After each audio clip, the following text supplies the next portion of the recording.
So since it's very hot, so I have to hide from, from the extreme heat of the sun. So I have to take a shield from the leaves of the trees and the leaves of other plants, such as this one and this one.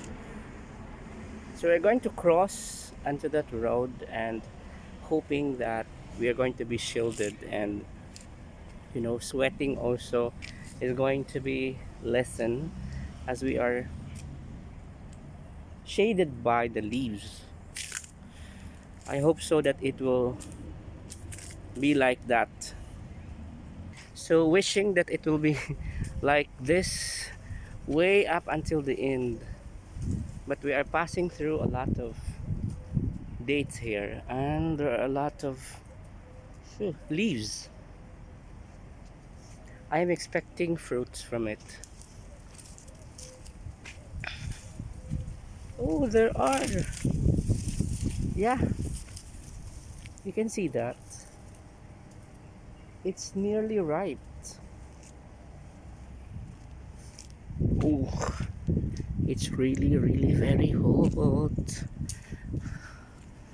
Oh, guys, there are Salicornia here. I'll I'll let you see that.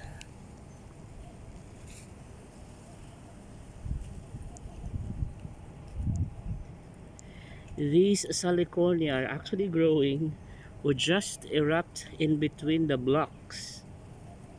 I think the root system here is very strong, that it erupted in between the blocks. You'll be able to see that it is growing in between the blocks. Impossible. And also in this extreme hot temperature, okay, I know now the theory. I saw a video clip of watermelon that is growing also in between blocks. So since the root system were already established beneath the blocks, and it retains its coolness and temperature and moist, so it has its water in itself. That is why it survived. And how about this one? So this one is it's not growing in between blocks. What theory I have to established in here? So I believe that there are shades of the trees, and during the night that there is moisture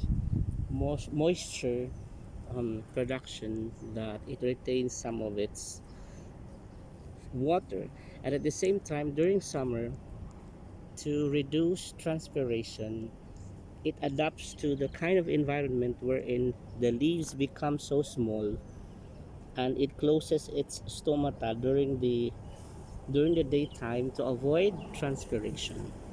That's what I could recall in science, and that is how it survived. But you can also see the damage. There are brown spots already at the tip of the Salicornia. Here also there are brown spots already.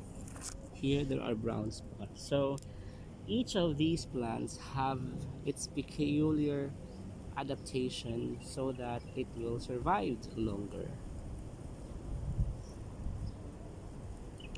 And I believe also that the roots here have reached to a point wherein there are nutrients, and with just little moisture,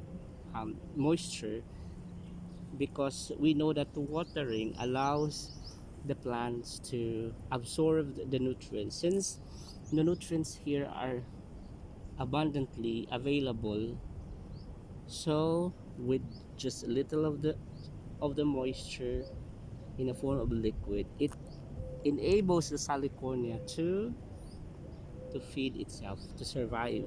And taking into consideration also that it already adapted to the environment, in a hot environment where it closes its stomata during the daytime to avoid transpiration, so it retains its nutrients within the vascular system. Have a look at this.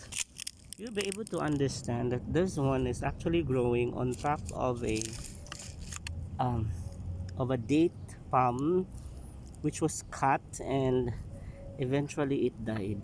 Yet you'll be able to see that it survived.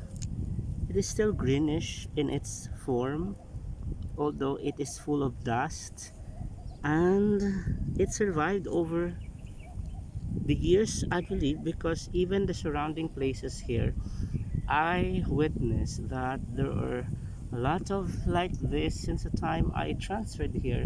That was 2 years ago.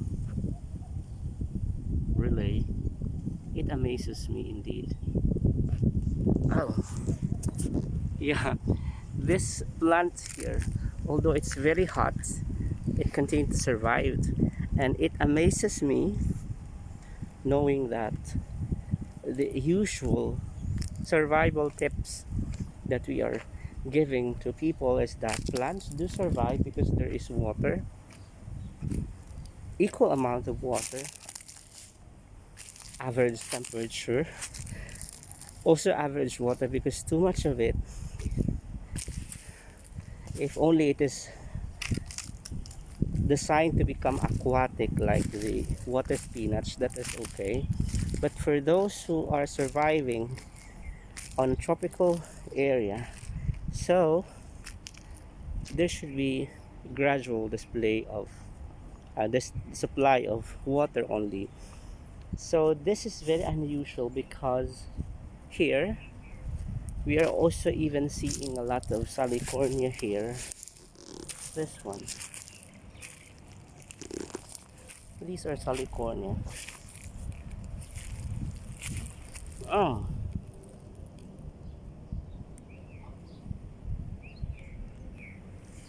what we can see here, what we can observe and say is just wow.